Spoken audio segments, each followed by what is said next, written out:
I'm Sharon Weingarten, and it is my honor to conclude my tenure as Program Chair for the Mental Health Task Force by introducing Susan Resko, CEO of Josselyn, the only nonprofit named to Crain's Chicago Business Fast 50 list for the second year in a row. As the only nonprofit organization to appear on this list, Josselyn's back-to-back recognition is a testament to its extraordinary momentum and steadfast commitment to mental health care across the Chicago area. Uh, During Susan's tenure, Josselyn has experienced an 800% growth in clients, pardon me, and a 2,000 increase in revenue. Susan has served on the board of the Illinois Association for Behavioral Health from 2016 to 23 and holds an MBA from Northwestern University's Kellogg Graduate School of Management and a BS in Finance from Miami University. Susan. Thank you, Sharon. Thank you all for inviting me. I'm very happy to join you all and talk a little bit about Josselyn. So I have been at Josselyn for 10 years, and I would love to share our story. So okay. So what is Josselyn? We are a community mental health center, and that means that not only do we provide services to people that would typically go to a private practice, but we also serve people who may not be able to afford to pay. And we have an affordability scale for that. So it's a community mental health center is a designation in the state of Illinois that requires us to do community outreach, community education, and also provide services. We are located in Northfield, Northbrook, Highland Park, Waukegan, and Grays Lake, and we serve 8,000 clients every year. We were founded in 1951 by Irene Josselyn, and that hence our name. She was a pioneering child psychiatrist, and we were in Northfield alone until 5 years ago when we started expanding to those other locations. And this slide shows you our values, and we are all about easy access. So we want to break down the barriers for people receiving mental health care.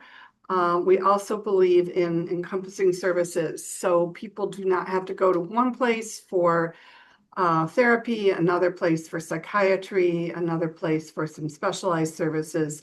They can receive that all under one roof, and that really makes for better quality care because our clinicians all work together. They work out of one electronic medical record, and the client doesn't have to share information on behalf of their care. We seek to provide the best quality care available. I like to say that we want to be the St. Jude's of mental health. So the place where anybody can receive care regardless of their ability to pay, but where everybody wants to go because they are going to get the highest quality care. We also believe in being around, been around for 75 years, and we want to be here for another 75. So we've been working very hard during our growth phase in also securing our future and making sure that we are growing all of the infrastructure that's needed when we grow clients. And equity is also very important to us, and you'll see what I mean in a couple of slides. Our mission is quite simple, is to provide mental health care for the communities that we serve. And our vision is mental health for all. So what do we do? Here's a list of most of the services that we provide. The large part of what we do is outpatient therapy. But we don't just do your traditional talk therapy. We have over 24 art therapists that provide care through the process of making art, either visual art or music or movement.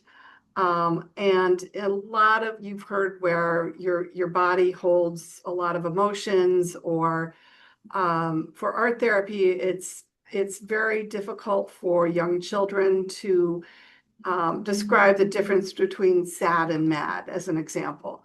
But they can certainly draw a picture of it, and that really aids. It also helps people who are really not quite ready to talk about their feelings. So we try to employ a lot of different types of therapies. Psychiatry is for those people who require medication. Case management is a service that we help people access other benefits that they may be qualified for, such as food assistance or housing, and we help connect people to those services. We have several support groups based on age or illness, or maybe you're adults of or parents of adult children. There's lots of different support groups. And we also help our clients find jobs, because working can be very therapeutic.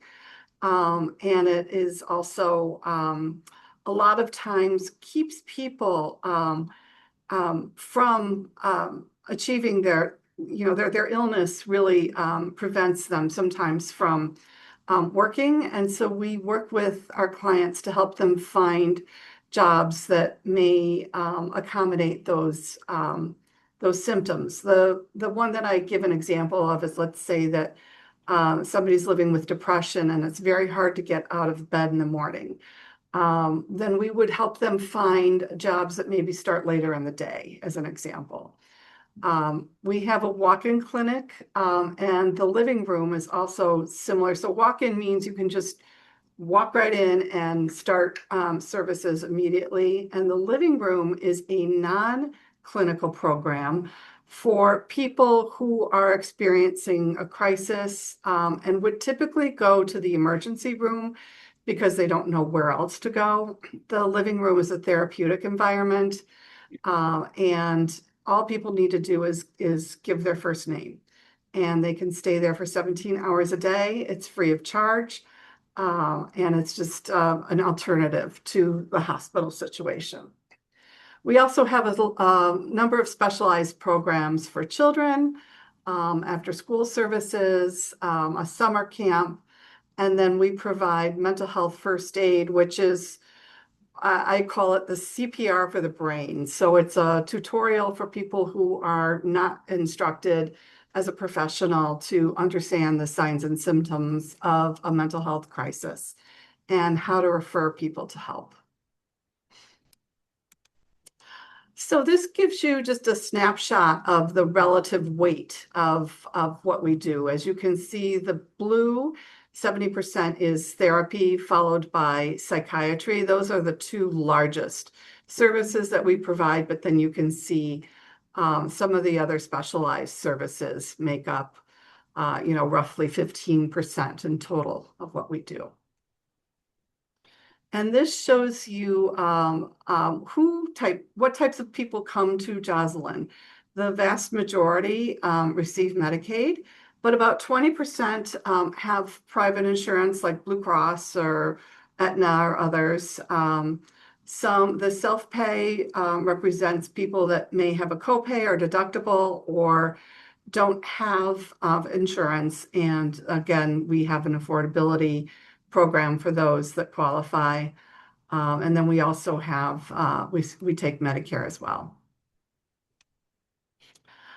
This is some more demographics by age and race and ethnicity. Over on the left, you can see that it is a very diverse group of people who see us, starting at the orange is 6 to 12, and then pink is the teenage years, yellow young adults, and then blue adults, and green over 65. So it is a very diverse group of people, as well as by race and ethnicity on the right, very diverse. And We work very hard to align the racial and ethnic diversity of our clients with our staff, especially in some cultures where seeking mental health treatment is stigmatized. It can really help to talk to somebody who shares your culture. So that's why it's important for us. Not only because it's a therapeutic benefit and it's a clinical benefit for many people. Um, Oops, went the wrong way.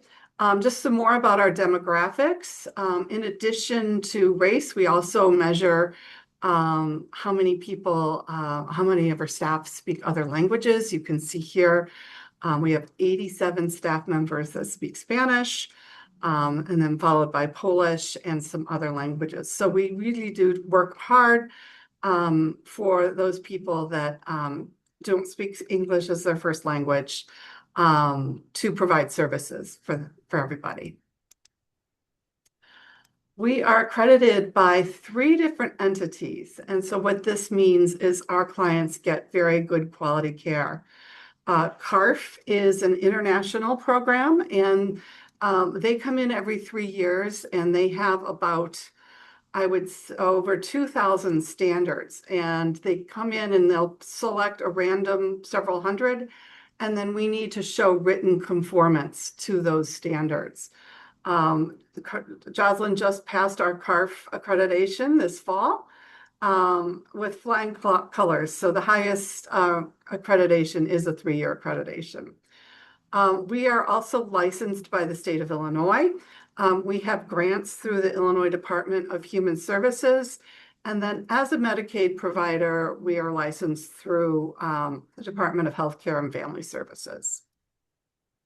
All of this means that there is a lot of oversight, audits, surveys that we are constantly undergoing. But again, it means that our clients are getting very good quality care. So as Sharon said at the beginning, we are growing quite tremendously. Back in 2019, we did receive a large federal grant that was a capacity building grant, and that allowed us to scale. And little did we know when we applied for that grant that the pandemic was around the corner. But that was very helpful for us because people started calling, and our phone was literally ringing off the hook at the very start of the pandemic. And it hasn't stopped. I think, people ask why, and from our perspective, what we were seeing is that people for the first time were feeling isolated. They were losing their jobs. They were losing loved ones. They were scared. And so they were seeking mental health services for the first time. Other people had experienced these symptoms for years. But a lot of the publicity that the news reports gave about making sure to take care of yourself, here's what it feels like if you're depressed, that really heightened during the pandemic too. So people that had been feeling symptoms in the past decided to seek treatment. And so you can see that we are just really growing quite a bit. Also, Sharon said we were on the Cranes Fast 50 for the past 2 years, which it's been very exciting and fun for us, but also we take it very seriously that we can respond to all the people that call and that want services. And that's really the impetus behind the growth. This is what we call a heat map of where our clients reside. And the red and the orange and yellow are the more densely populated locations. And the purple are less dense. But you can see that there's a very wide swath of geography in Northern Illinois that we serve. As I said, we were in Northfield for 70 years, and that was the only location. But we started noticing more and more people calling us from Waukegan, Zion, North Chicago, Northern Lake County, and that really helped us decide to do a feasibility study. And we opened our second location in Waukegan in 2020. And then in Grace Lake in 2 years ago. And as a result of a merger with Family Service of Lake County, we assumed the Highland Park location as well. So these are our locations in Cook County. Our headquarters are in Northbrook. We're right off of the highway at just south of Dundee. And our living room is located in Northfield, just by the Starbucks on Willow. And here's the 3 locations in Lake County, in Grays Lake. Highland Park, we're right across from the Township Building. Then in Waukegan, we're right across the street from the Genesee Theater, if you're familiar where that is, right downtown. Here's a list of our board of directors. It's quite a large board. A lot of this is because of the result of our merger. We, as part of our consolidation with Family Service of Lake County, 8 of their board members joined our board, which was just absolutely wonderful. And I have to say, I have just an amazing board, very dedicated, very passionate, and I love working with them. So what I wanted to do is take a little bit of time to talk to you about some of the innovative programs that Josselyn offers, because, you know, mental health services are oftentimes hard to find, or people are stigmatized by it. So we're working to really go deep into the communities. Rather than asking people to just come to us, we want to come to people and where they are most needing support. So one of the programs is called our SEL program. It stands for Social Emotional Learning. And we are in 10 schools in Lake County. And we provide in-classroom support. So our therapists go into the classrooms with the teachers to help teachers who haven't been trained in mental health services to identify behaviors that might have an underlying mental health component to it. And we help the teachers model good behavior and work on strategies and coping skills with the children, but also help the teachers manage that classroom behavior. We can then pull kids out into small groups of those kids that require additional support and with parent approval. And then for those children that need one-on-one services, we will make a referral to the Josselyn outpatient clinic. And what we're seeing is that we're really gaining a lot of trust and in the community and amongst parents because we're working in the schools and we're a trusted provider. We recently did a study of the effectiveness of this program for over 2 years. And the results were pretty extraordinary. We saw that of the kids that were participating in these programs, the absences decreased by 1/3. Math grades increased by 17%, reading increased by 20%, and behavioral referrals decreased by almost 8%. So that was pretty remarkable. And the staff survey that we provided school staff, 75% said that they either strongly agreed or agreed that the schools benefited from the SEL consultant, that they felt better supported, and they knew where to find support if they needed support in their classroom. And that's really, what this program was designed to do, is to break down those barriers, provide easy access, support the teachers, and support the kids where they spend the majority of their day in the classrooms and where a lot of the behaviors start. So we're very excited about this program, and we're hoping to do a lot more of it. One of the things that has been happening is that the school districts have been paying for this service, and we are going to be trying a pilot program this year to see if there's a percentage of support that we can bill to Medicaid. And then that way it decreases the cost to the school districts. And so we'll find out in a year if that is successful and we're able to do that.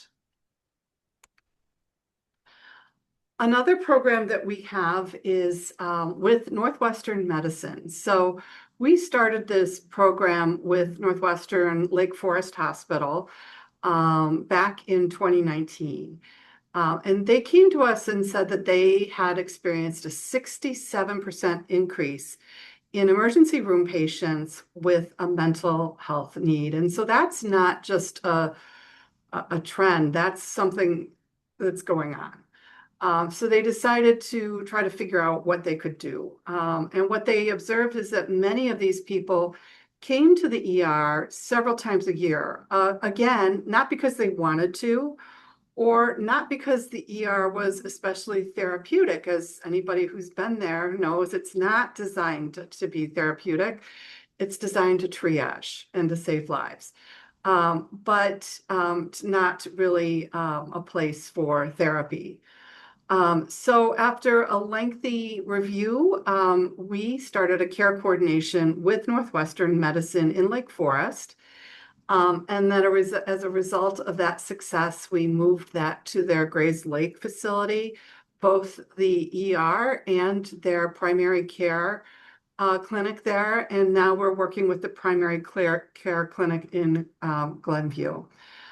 So that today we have helped support 1,800 patients. And those who are referred to Josselyn have only a 4% return to the emergency room. And that's compared to 20% nationwide. So this is a program that's really working.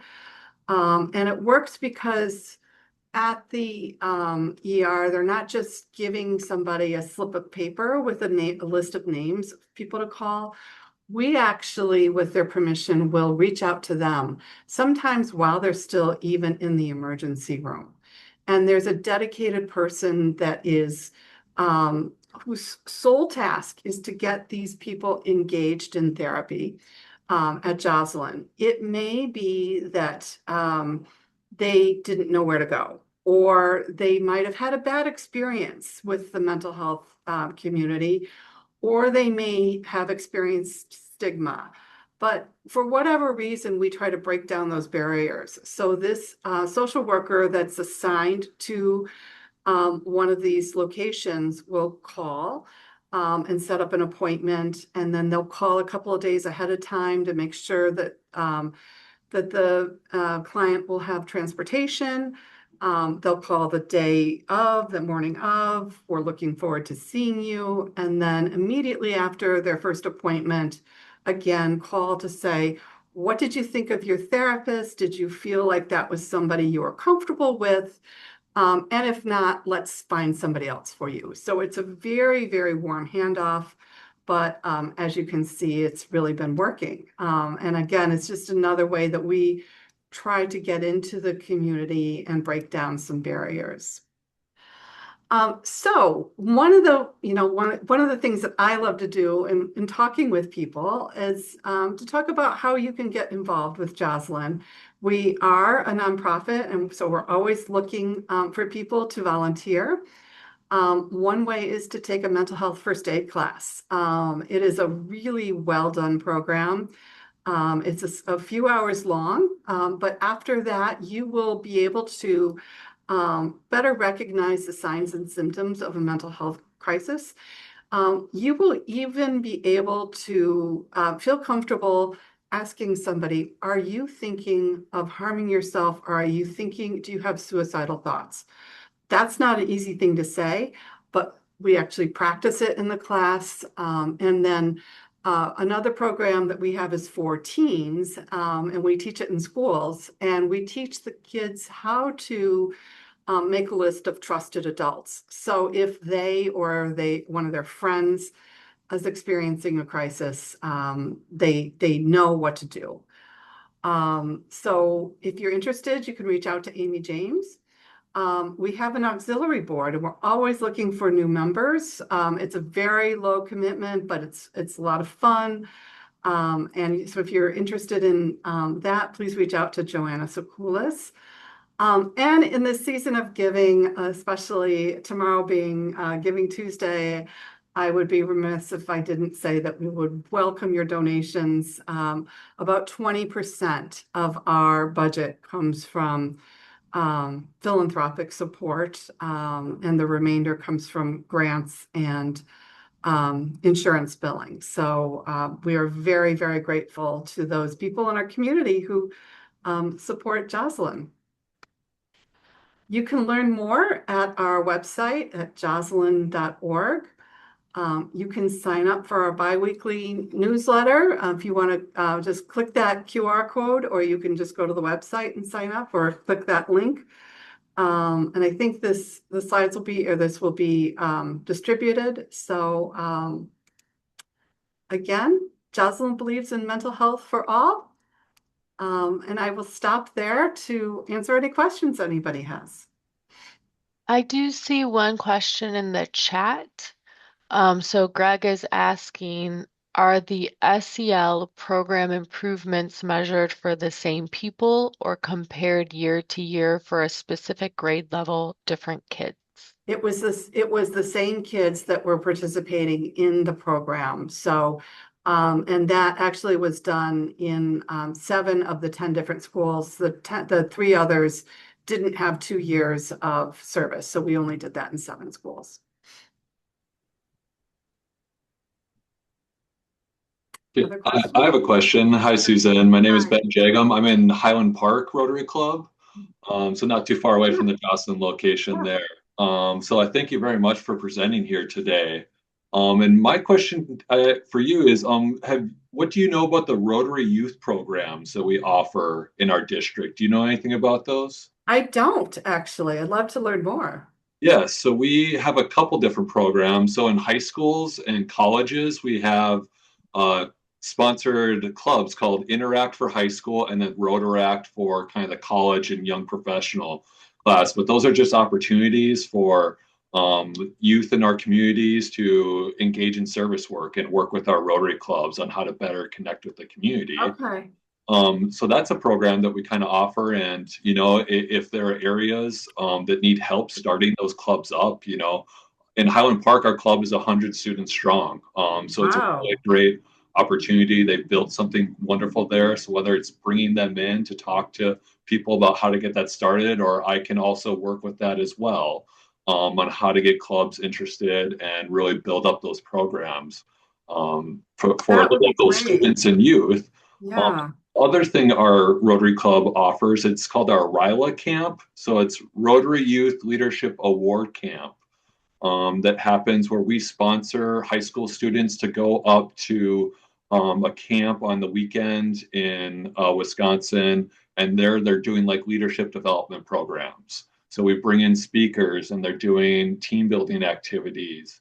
But it's just another way that we're looking to sponsor, especially a different, diverse kind of a student that would really appreciate an opportunity to connect with other youth in the area and to work on their own personal development. Those are a couple of our programs that we can certainly, I hope we can share some more information and possibly work together on That incorporating would be great. some of your We do youth have programs with a what we junior do. board that Yep. I think that would be a nice crossover. So yeah, Okay. thank you. Ben, Yes. excuse me, I'm gonna interrupt. Is there a way, Jillian or Ben or somebody who's more tech than I am, I would love to be in touch with you. So Yeah. to have, what's the best way to share contact I, information? I can put my email in the chat. Okay, Otherwise, my name is Ben, and then it's at soullightfire.com. It is my business. So you can reach me there. And then I'm also I'm the president-elect of the Highland Park Rotary Club. So okay, if you go to our website, my name and information will be there as well. okay. So, Thank you. yeah, No problem. No, I really, like I said, Susan, I really appreciate it. So at my business, I do interpersonal skill development for businesses and organizations. So coming in and helping people manage emotional intelligence work and communication and conflict resolution. So obviously work stress plays a big role in mental health. Yeah, So we're doing what we can to kind of support that and help people through that process, and also just enjoy working with youth programs as well on that same message. So, that's great. Thank you. yeah.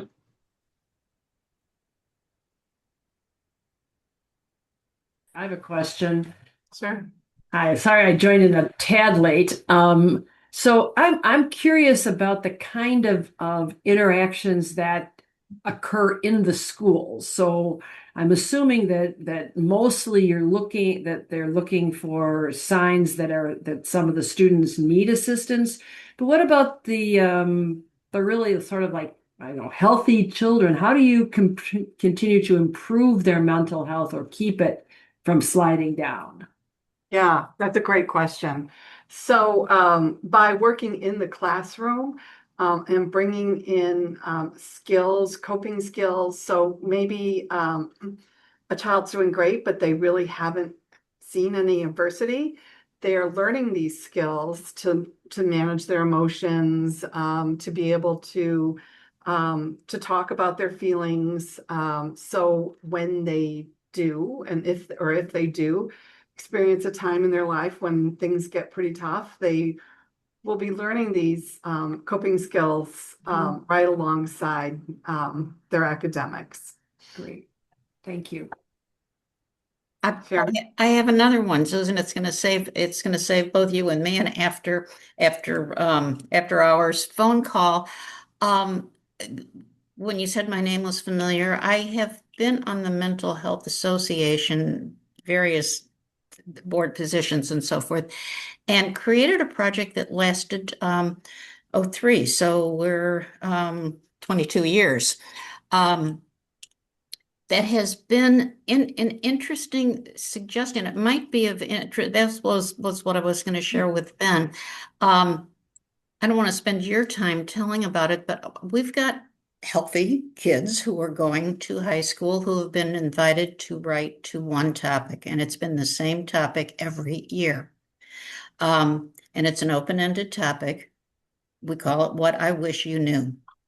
And we have kids come forward with some serious issues, and the purpose is not to treat so much as to be able to refer when needed. There are people on the board who could do that, but mainly as talking points in families, healthy to healthy, to talk about someone else's problem, perhaps. It could be a real talking point in families. Um, I and then I also was an advisor to an Interact way back in the day when when the Wilmette Club had a relationship with New Trier. Um, I would love to share that with you. I've just jotted down CHOP was the acronym. It was Children's Hospital of Philadelphia. Uses a program very similar to this, and they do a terrific website. They're much more professional than I did as an individual. But I would love to share the potential for such an idea with you, perhaps later when it's. That'd be great. Yeah, thank you. Appreciate it. Hey, John. Susan, just want to compliment you. And of course, the reputation of Josselyn has been great for so many years. I was 16 years at Evanston Hospital with Dr. Gluckman, and then 30 years with the government. And, everybody knows Josselyn. And Thank you. so proud of what Mary and Sharon are doing with this Rotary mental health work, because we can really build on that. Josselyn was you're behind Starbucks there next to where Lynx was. You were a little place. Yeah. Starbucks was bigger, I think. Yeah, probably. And look what you have done. I'm just Thank you. truly blown away. Thank Very, you. very impressed.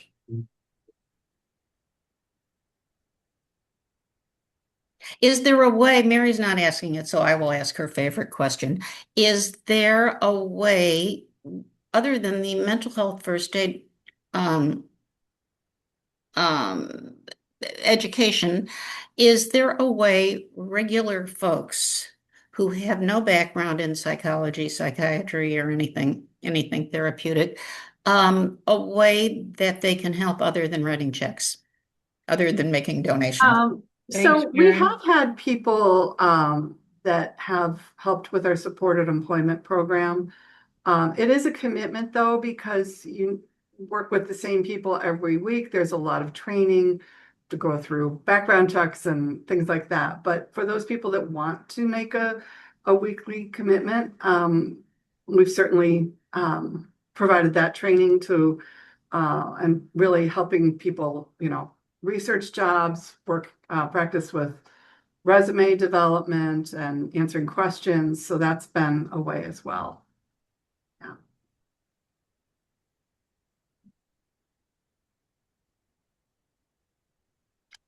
Any other questions? I haven't, I was just going to say, Ben, and this is so non-professional. This was an individual board member who came up with a thought that lasted 25 years. Ben, just or anybody else who might be interested, to introduce what I wish you knew. I made a long URL and it's not I've had teenagers help me with the site, so it's definitely not a Josselyn site. Google my name and it comes right up on LinkedIn. Okay. Okay, there's a little compilation of it's a little self-published book. But when I saw what's going on at the Children's Hospital of Philadelphia, I thought they're doing a grown-up version of what I had in my mind. Take a look and see if something like that might be a kernel of something that might be useful. Okay. Great. Thank you. No, thank you. Yep. Yeah, that's just right on LinkedIn. Mhm. So Susan, I got another question for you. What do you enjoy most about your work? Oh, wow. I think when we're able to solve, I love solving problems. And one of the biggest problems that I saw here was that, we had that wide geography and we were this little tiny building. And so how do we get to more people? And so I think that's the biggest reward, is knowing that more people are getting support, and that people are getting access to care, because I've got into this field 25 years ago as a result of a family member and not being able to find appropriate care. And we had access to good doctors, and it just was still a very difficult process. So that's what just gives me a lot of satisfaction, is to make it easier for other people. Yeah, no, that's great. So kind of going along that, what was most successful in making that happen from where you started to where you're at now? So I think it's just, every day, we have a very strong strategic plan and working that strategic plan. So looking at how we can achieve each of the goals, measuring them.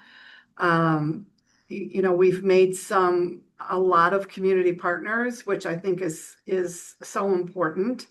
Northwestern and some of the schools are just a couple of examples. But reaching out to Rotaries and, all different ways of just getting the word out, and seeing how we can collaborate, I think is the best way. No, that's great. Thank you.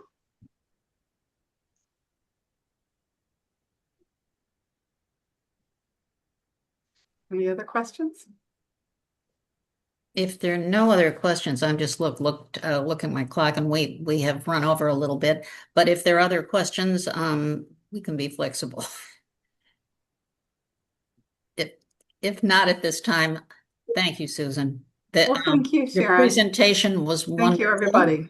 Your Nice to meet you all. the growth that you have done in these last 10 years I was around when you were smaller than Starbucks. And I know exactly, I've turned around on that little corner Yep. there plenty of times. Bravo, just for the work that you do, and thank you for giving half of your. I can imagine how busy your days are, for your giving an hour to speak with Oh, us. my pleasure.